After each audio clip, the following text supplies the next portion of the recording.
जय माई की, हर हर महादेव। आज का विषय है कि माँ के साथ किन किन देवताओं की पूजा करनी चाहिए, चाहे माँ दुर्गा हो या माँ काली। तो देखिए, एक बात समझ करके चलिए, गणेश जी, हनुमान जी और बाबा बटुक भैरव, ये तीनों पुत्रवत हैं माँ के। तो निसंदेह आपको बिना किसी संकोच के, बिना किसी से पूछे और आपकी जानकारी के लिए बताना चाहता हूँ कि यह अत्यंत अनिवार्य भी है कि इन तीन की तो पूजा आपको निश्चित रूप से करनी चाहिए। यह पूरे शिव परिवार में आते हैं। गणेश जी तो माँ पार्वती और शिव के पुत्र ही हैं। फिर बाबा बटुक भैरव भी माँ के ही लाल हैं और हनुमान जी महाराज रुद्रावतार हैं, तो अभी पुत्रवत हुए। तो जब इन तीनों को पूजेंगे तो भला शिव जी को कैसे छोड़ सकते हैं। कहने का मतलब यह है कि यह संपूर्ण शिव परिवार की पूजा आपको करनी चाहिए, चाहे आप माँ दुर्गा की पूजा कर रहे हैं या माँ काली की। यह बहुत विशेष जानकारी है, क्योंकि कभी कभी ऐसा होता है कि हम आराधना, सेवा, पूजा, भक्ति भाव माँ की कर रहे हैं, काफ़ी समय से कर रहे हैं, लेकिन उसमें कोई उन्नति नहीं दिखाई देती। तो उसके पीछे का कारण यही होता है कि हम, ऐसा मैं नहीं कह रहा हूँ कि आपको पूर्णतः वैदिक और कर्मकांड के दृष्टिकोण से एक एक बात को समझ करके पूजा पाठ करना चाहिए, लेकिन जो नियम है, उस नियम में जो चीज़ें हैं जिनके द्वारा आपको यह सब भक्ति, ज्ञान, आनंद, भक्ति भाव में आनंद, यह सब जो प्राप्त होगा, या सिद्धि तो नहीं कह सकते, वह सिद्धि कहना उचित भी नहीं है, क्योंकि हृदय में स्वयं माँ ही प्रकाश देती हैं। चाहे आप माँ के सभी पुत्रवत बच्चों के साथ में पूजा कर रहे हैं या केवल अकेले शिव जी की पूजा कर रहे हैं, लेकिन जब भी आपके ऊपर कृपा होगी तो आप ऐसा महसूस करेंगे कि जैसे यह जो संकेत है वह माँ ही दे रही हैं। चाहे माँ दुर्गा की आप पूजा कर रहे हैं या माँ काली की। तो भगवान गणेश को ज़रूर और भगवान बटुक और हनुमान जी महाराज जी को, इन लोगों को अवश्य जो है वो आप प्राथमिकता दें। कारण यह है कि भगवान गणेश को कहा गया है कि विघ्न करता है, मतलब विघ्न हरता है। वो हर तरीके से जो भी विघ्न करता है उनको हरने वाले हैं, उनको नष्ट करने वाले हैं। ठीक है, तो आपने सुना ही होगा, विघ्नेश्वराय वरदाय सुरप्रियाय लंबोदराय सकलाय जगद्धिताय नागाननाय श्रुतिय विभूषिताय गौरी सुताय गणनाथ नमो नमस्ते। इस प्रकार का एक बड़ा प्रमुख मंत्र आता है गणेश भगवान की आराधना में। ठीक है, तो इसका मतलब यही है कि गणेश जी प्रथम पूज्य हैं और उनको पूजना चाहिए, और उससे सभी प्रकार के विघ्न बाधाएं आपकी दूर होती हैं। ठीक है, अब गणेश भगवान के बाद में हनुमान जी की आराधना करें, ताकि वह आपको उचित बुद्धि दें, सन्मार्ग पर चलने का साहस दें।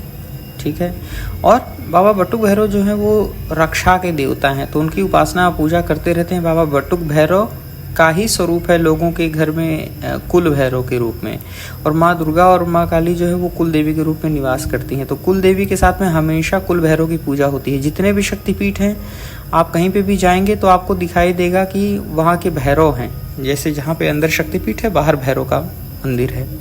ठीक है, कहीं पे भी आप चले जाएं, किसी भी शक्तिपीठ पर, बस जानकारी के लिए किसी भी व्यक्ति को पूछें कि यहाँ भैरव बाबा का मंदिर कहाँ है, तो आपको बताएंगे कि एकदम पास में ही है, या मान लीजिए द्वार पे ही है। कभी भी माँ बिना अपने बाबा बटुक भैरव या बाबा काल भैरव के भक्तों के द्वारा जो है, मतलब उनसे अलग नहीं रहती, उनके संग संग ही रहती हैं। तो और घर में काल भैरव बाबा की उपासना नॉर्मल तरीके से की जा सकती है, मतलब धूप, दीप, भोग, ये सब चीज़ें की जा सकती हैं, लेकिन थोड़ा सा उसमें सावधानी रखने की आवश्यकता है। ठीक है, क्योंकि काल भैरव मतलब बहुत ज़्यादा उग्र स्वरूप हो गया, तो उससे बचने के लिए उनके तेज को आप पूरी तरीके से समाहित नहीं कर सकते अपने भीतर। रक्षा के वो भी देवता हैं, लेकिन थोड़े से प्रचंड हैं। ठीक है, जैसे माँ शमशान काली है। माँ शमशान काली की पूजा आप यह तो नहीं कह सकते कि एकदम घर में नहीं करनी चाहिए, लेकिन उसके बड़े विशेष विधान हैं, उसमें फिर आप तकलीफ में आ जाएंगे।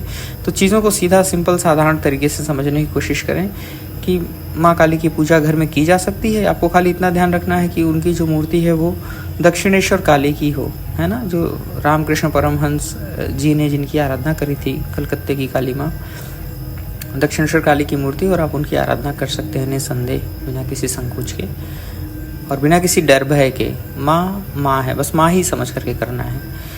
और जो बाबा बटुक भैरव हैं, मैंने आपको बताया कि वो सुरक्षा के देवता हैं, तो आप कहीं भी कुछ भी कर रहे हैं तो आप कम से कम सुरक्षित रहेंगे। उनकी कृपा हमेशा से लोगों की रक्षा के लिए रहती है, और बाल स्वरूप है इसलिए बड़े जल्दी प्रसन्न होते हैं। ये आपकी जानकारी के लिए बता दूं, बहुत ही जल्दी प्रसन्न होते हैं बाबा बटुक भैरव, और एकदम आपको महसूस होगा परछाई की तरह अपने भक्तों के आसपास रहते हैं। कभी भी ऐसा हो कि आपको लगे कि नहीं कुछ विशेष मुझे आराधना करनी है, मुझे प्रोटेक्शन चाहिए, मुझे थोड़ा सा डर लगता रहता है, तो आप मुझे कमेंट कीजिएगा, मैं निश्चित रूप से आपको गाइडेंस दूंगा इसके लिए, ठीक है। लेकिन यह आप समझ करके चलिए कि भैरव बाबा सुरक्षा के दृष्टिकोण से बहुत बहुत ज़्यादा ज़रूरी हैं। आपको उनकी आराधना निसंदेह करनी चाहिए, बिना किसी सोच भाव विचार के, है ना। कहते हैं ना कि मतलब अच्छा करने से पहले बहुत सोचना नहीं चाहिए, तो बस वही है। तो बाबा बटुक भैरव और हनुमान जी की उपासना, गणेश भगवान की उपासना के साथ में माँ काली, माँ दुर्गा की अगर आप उपासना करते हैं तो ये आपके लिए विशेष लाभप्रद है। कम समय में आपको ज़्यादा अच्छा रिजल्ट देखना है। तो मैं ये नहीं कहता कि कम समय में मतलब 2-4-5 दिन में दिख सकता है, लेकिन अगर आपने